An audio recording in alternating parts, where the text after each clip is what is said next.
Friends ఒక 20 ఏళ్ల నుంచి ట్రై చేస్తున్న trade deal India and European union మధ్యలో అది మొత్తానికి ఈ రోజు ఫైనలైజ్ అయింది.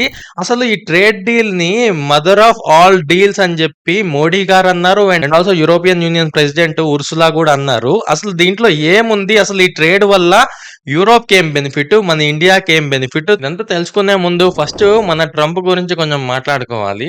ఒక రకంగా ట్రంపు, యూఎస్ వాళ్ళు యూరోప్ మీద పెడుతున్న ప్రెషర్ లాంటిదే ఇది. వాళ్ళ తట్టుకోలేక ఇంకా వాళ్ళ బెనిఫిట్ వాళ్ళు చూసుకోవాలి కదా అల్టిమేట్‌గా. అందుకోసమే మనతో ఈ డీల్ అనేది సైన్ చేసినట్టు అనిపిస్తుంది. ఒక పక్కన వైట్ హౌస్ నుంచి పాలిసీ మేకర్ స్కాట్ బీసెంట్ ఏమని అంటున్నాడంటే, మేము మేము ఇండియా మీద 50% టారిఫ్‌లేసాము. మళ్ళీ రష్యా దగ్గర నుంచి ఆయిల్ కొంటున్నందుకు ఎక్స్‌ట్రా 25% టారిఫ్స్ వేసాము. మీరు యూరోప్‌లో ఉండి మీరు గూడా వాళ్ళ మీద అంటే ప్రెషరైజ్ చేయండి. టారిఫ్‌లెయ్యండి అని జెప్పి చాలా సార్లు జెప్పి చూసాడనమాట.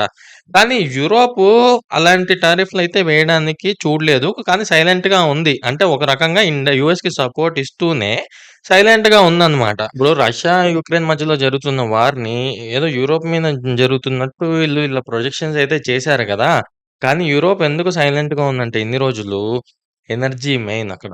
ఎందుకంటే అసలు ఆయిల్ అనేది ప్రతి కంట్రీకి మోస్ట్ ఇంపార్టెంట్. పైగా యూరోపియన్ యూనియన్‌లో అవి అన్నీ ఎనర్జీ హంగ్రీ కంట్రీస్ అన్నమాట అవన్నీ. వాటికి ఆయిల్ చాలా అవసరం.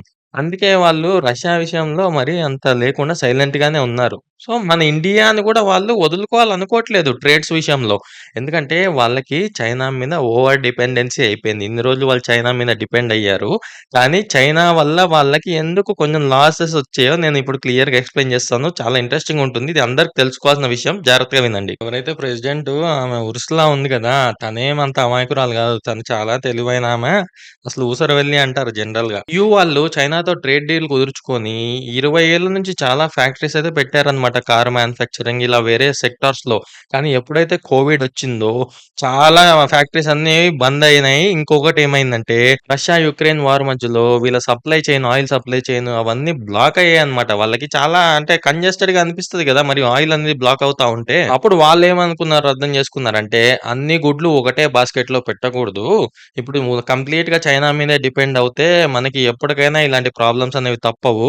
అసలు నెక్స్ట్ ఏ కంట్రీ చూడడానికి బెటర్ ఉంది అంటే పాపులేషన్‌లో గాని, జీడీపీ వైస్ గాని అని చూస్తే మనం ఫాస్టెస్ట్ గ్రోయింగ్ ఎకానమీ గాబట్టి మన ఇండియాతో డీల్ కుదుర్చుకోవడానికైతే సిద్ధమైపోయారు. ఇంకొకట అసలు ఈ యూఎస్ మాటి మాటికి టారిఫ్‌లు అని జెప్పి బెదిరిస్తూ వాళ్ళు అంటే స్టేబుల్‌గా లేదన్నమాట అక్కడ ఎకానమీ. అండ్ ఆల్సో ఇంకొకటేంటంటే అసలు ట్రంప్‌లు ఎవ్రీ 4 ఇయర్స్ వాళ్ళకి ఎలక్షన్స్ వస్తున్నాయి గదా! వాళ్ళకి పాలిసీస్ అనేవి చాలా సడెన్‌గా చేంజ్ అయిపోతాయంట యూఎస్ మీద. అందుకే వాళ్ళు కంప్లీట్‌గా యూఎస్ మీద కూడా డిపెండ్ అవ్వలేరు. ఇప్పుడు ఈయూ కార్ కంపెనీస్‌కి, గ్రీన్ హౌస్ కంపెనీస్‌కి మన ఇండియా అనేది చాలా పెద్ద మార్కెట్. కానీ ఇక్కడ ఉన్న ప్రాబ్లమ్ ఏంటంటే మన దగ్గర ఇప్పుడు వాళ్ళ దగ్గర నుంచి మనం హై టారిఫ్స్ ఏస్తామన్నమాట ఇప్పటిదాకా. ఎందుకంటే ఆ డీల్ అనేది సైన్ అవ్వలేదు కాబట్టి. ఇప్పుడు ఆ డీల్ అనేది సైన్ చేసినాక ఇంకో 6 మంత్స్‌లో పడతదన్నమాట. ఆ పేపర్ వర్క్, ఆ సిగ్నేచర్స్ అవన్నీ అయిన తర్వాత, ఆ తర్వాత వాళ్ళకి ఇండియాలో మార్కెట్ ఓపెన్ అవుతుంది. టారిఫ్స్ కూడా తగ్గుతున్నాయి. అసలు ఎంతవరకు టారిఫ్స్ తగ్గొచ్చు? ఏ ఏ ప్రొడక్ట్స్ మీద తగ్గొచ్చు తెలుసుకుందాము. మన ఇండియా నుంచి మనం ఏం ఎక్స్‌పోర్ట్ చేస్తాము అవి కూడా క్లియర్‌గా తెలుసుకుందాం. ఒకప్పుడు యూరోపియన్ యూనియన్ నుంచి కార్స్ మనం ఇంపోర్ట్ చేసుకోవాలంటే లైక్ బెంజ్, బీఎండబ్ల్యూ, బెంట్లీ ఇలాంటి ప్రీమియం కార్స్ ఉంటాయి కదా! ఇవి ఇంపోర్ట్ చేసుకోవాలంటే 60-100% టారిఫ్స్ అనేవి పడేవి.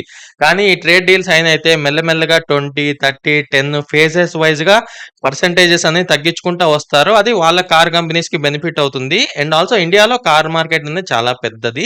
మన ఇండియన్ కార్ బ్రాండ్స్‌కి ఎక్కువ మనము ప్రిఫరెన్స్ ఇస్తాం. కానీ వాళ్ళ మార్కెట్ అనేది ఓన్లీ 3% ఉంది. ఒక రకంగా వాళ్ళకి కొంచెం బెనిఫిట్ అనేది ఉంది దీంట్లో. మన ఇండియా సైడ్ నుంచి ఏం బెనిఫిట్ అంటే మనం టెక్స్‌టైల్, క్లాత్స్ ఏవైతే మనం ఎక్స్‌పోర్ట్ చేస్తామో గార్మెంట్స్ అవన్నీ వాటి మీద 100% టారిఫ్స్ ఉండేవి. కానీ ఇప్పుడు ఈ డీల్ వల్ల 25-20% మెల్లమెల్లగా తగ్గిస్తారన్నమాట టారిఫ్స్ అనేవి. దీనివల్ల మన టెక్స్‌టైల్ బిజినెసెస్ అనేవి చాలా ఇంప్రూవ్ అయితాయి. చాలా పుష్ అవుతాయన్నమాట.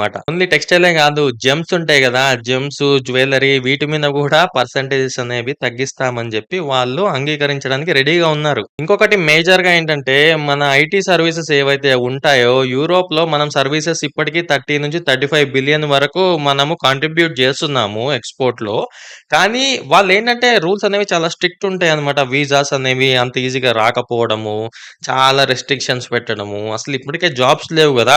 సో, ఈ సెక్టార్స్‌లో గూడా వీసాస్ అనేవి మేము పుష్ చేస్తాము. మేము ఎక్కువ మంది ఎంప్లాయ్‌మెంట్ గూడా మేము తీసుకోవడానికి మేము చూస్తాము అంటున్నారు. దీనివల్ల చాలామంది యూత్‌కి కొంచెం ఎంప్లాయ్‌మెంట్ గూడా పెరిగే అవకాశం అయితే ఉంది. ఇంకా అగ్రికల్చర్ వైస్ అయితే ఏమి అంత పెద్ద డెసిషన్స్ అయితే ఏం తీసుకోలేదు. ఎందుకంటే మన ఫార్మర్స్‌ని ఎఫెక్ట్ చేయకూడదు గదా!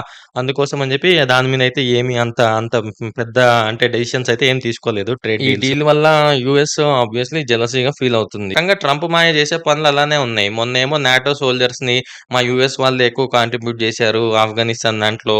మీ నాటో సోల్జర్స్ కొంచెం ఎనకాల ఉండి పోరాడాడు అని సోల్జర్స్‌ని ఇన్సల్ట్ చేయడం గాని, ఇప్పుడు కెనడాని ఏమంటున్నాడు కెనడా మీద 100% టారిఫ్స్ విధిస్తా అంటే, కెనడా వాళ్ళేం చేశారు? ఆ ప్రెసిడెంట్ పరిగెత్తుకుంటెళ్లి చైనాలో ఉన్న చైనాతో డీల్ కుదుర్చుకున్నాడు. అదే లాస్ట్ ఇయరు ఒకవేళ కెనడా వెళ్లి చైనాతో ఇట్లా డీల్ కుదుర్చుకుంటుందా అంటే అసలు నమ్మేవాళ్ళమే కాదు. కానీ అలా జియో పాలిటిక్స్ అనేవి ఎప్పటికప్పుడు మారిపోతా ఉన్నాయి. ఇప్పుడు రిపబ్లిక్ డే సందర్భంగా తను మన ఇండియాకి రావడము, మన మోడీ గారు తనని రిసీవ్ చేసుకోవడము, చాలా హానర్ అనేది చూపించడము, ఇవన్నీ చూసి ఈ రిపబ్లిక్ డే అనేది once in a life time experience నాకు ఇండియాతో ఇంత గౌరవం దక్కడం అని గూడా తన నోటి నుంచే తనే అన్నారనమాట. అంటే వాళ్ళు బాగా ఇంట్రెస్ట్ చూపిస్తున్నారు మన ఇండియాతో బిజినెస్ అనేది చేసుకోవడానికి. ఎందుకంటే వాళ్ళకి స్టేబుల్ ఎకానమీ గావాలా. ఏదైతే ఆ ఫ్లక్చుయేట్ అవుతూ ఉండే కంట్రీస్‌తో వాళ్ళు డీల్స్ కుదుర్చుకోవడానికి ఎవరు ఇష్టపడరు గదా! మనది స్టేబుల్‌గా గ్రో అయ్యే ఎకానమీ. ఫ్రెండ్స్ ఇది మరి ఇవాల్టి వీడియో. ఐ హోప్ మీకు నచ్చిందని అనుకుంటున్నాను. ఒకవేళ మరిన్ని ఇంట్రెస్టింగ్ వీడియోస్ కోసం మన ఛానెల్‌ని లైక్ చేసి, సబ్స్క్రైబ్ చేసుకోవడం మాత్రం మర్చిపోకండి. Thank you so much.